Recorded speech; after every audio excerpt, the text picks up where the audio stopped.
Yeah, so international projects at the Birmingham School of Art sees our students at level 5 in the second year of their undergraduate studies working with a whole range of partners across the region and beyond to work on a whole range of different projects.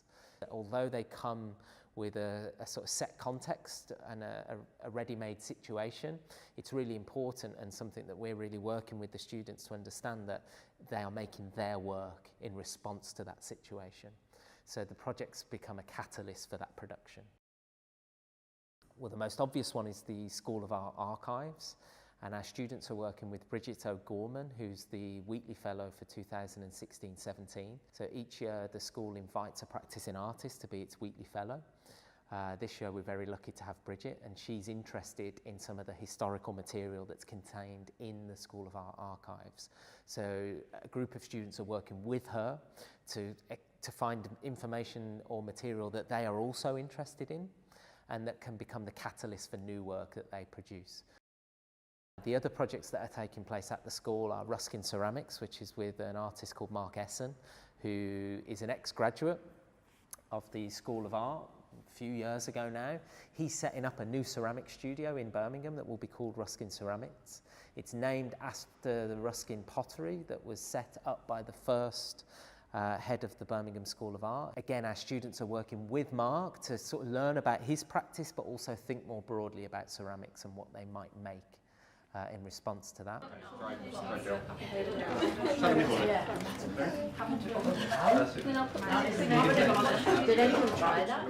We have a school dinners project, which is in partnership with Grand Union and K Winwood, where our students are curating, I guess you would say, but also making work around what we hope to be the first annual School of Art dinner. With an artist called Laurie Ramsell, who has an exhibition at Birmingham Open Media.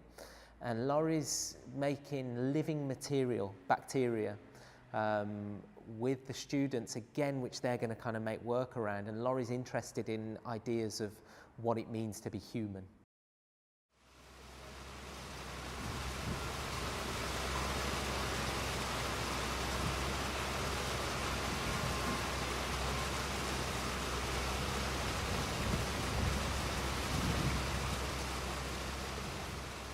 Further afield, we have a project in Tipton, and that's with Public Artists Limited, who are a public art commissioning agency. It's a partnership between John Andrews, who was a property developer, and then Joe Capper, who's an artist. And they are working on a long-term scheme at the Tipton Gauging House. This building was used as effectively as a weighbridge for canal boats. We don't do that anymore, so then it's trying to reimagine and come up with new uses.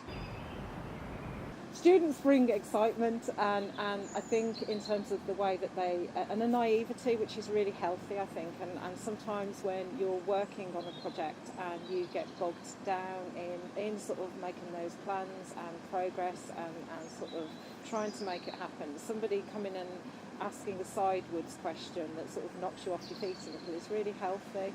Working with students from a creative discipline is really interesting and stimulating because there's always fresh ideas and fresh thinking. Working with students in a project that's happening that is real and sort of has difficulties felt like a really useful and valuable thing to do. We're working down in Milton Keynes, and actually the partner on that project is me. So I, as a practicing artist, have been commissioned by MK Gallery to make some work around the 50th anniversary of Milton Keynes as a new town, but also MK Gallery is being rebuilt. So it's an opportunity to make some work around that redevelopment. So I'm sharing my work with a group of students who are also thinking about what they might do in response to that place. I spent some time making work in the northeast of England with new towns up there. Milton Keynes is the biggest and the last of the new towns to be built, and so I was sort of going to work up to it, but actually it's its 50th anniversary, so I was fortunate that the gallery then invited me to make some work around that 50th anniversary that also coincides with MK Gallery being rebuilt. But how are the specifics of that place going to inform this longer film I'm doing that's about lots of different places that yes, come out of this same idea, but they're all different? And what's different about Milton Keynes, and how will that impact not just the kind of the way things look, but the direction that this film starts to go in? It succeeds in saying something about Britain in the 1960s and 70s, and more importantly says something about Britain now. There are 11 students working also in response to Milton Keynes as a place. So I started by introducing my interests, but very much with a view that they should completely ignore those if they're not of interest to them. And really what I'm trying to impress upon them is what it might mean to make work about a place, what it might mean to kind of make responsive work.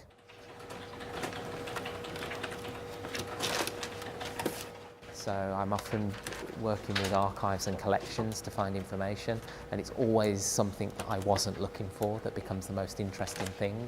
So I think it's about, again, the students working in that way, of being open to possibilities and opportunities.